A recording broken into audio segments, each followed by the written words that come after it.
ગાંધીનગરની national science forensic યુનિવર્સિટીમાં બીજો પદવીદાન સમારોહ યોજાયો અને આ તબક્કે કેન્દ્રીય શિક્ષણ મંત્રી ધર્મેન્દ્ર પ્રધાન ઉપસ્થિત રહ્યા હતા। એ ઉપરાંત ઝિમ્બાબ્વેના શિક્ષણ પ્રધાન અને રવાંડાના ભારત ખાતેના હાઈ કમિશનર પણ ઉપસ્થિત રહ્યા હતા। અત્રે મહત્વપૂર્ણ છે કે સમારોહમાં વર્ષ 2022-23માં ઉત્તીર્ણ થયેલા 48 વિદ્યાર્થીઓને કેન્દ્રીય શિક્ષણ પ્રધાનના હસ્તે ગોલ્ડ મેડલ એનાયત કરાયા। તો યુનિવર્સિટીના કુલ 1178 વિદ્યાર્થીઓને ડિગ્રી એનાયત કરવામાં આવી, સાથે જ 23 વિદ્યાર્થીઓને પીએચડીની ડિગ્રી એનાયત કરવામાં આવી।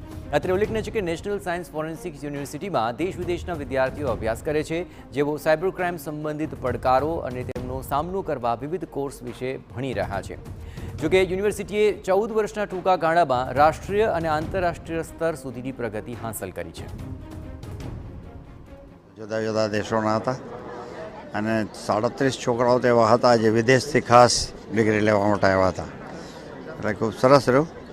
અને શિક્ષણ પ્રધાન ખુદ આવ્યા એ અમારા માટે બધા માટે ગર્વની વાત છે। અને આ ફિલ્ડનું મહત્ત્વ વધતું જ જાય છે, કારણ કે ગુનાઓ વધતા જાય છે, ગુનાઓની પેટર્ન બદલતી જાય છે।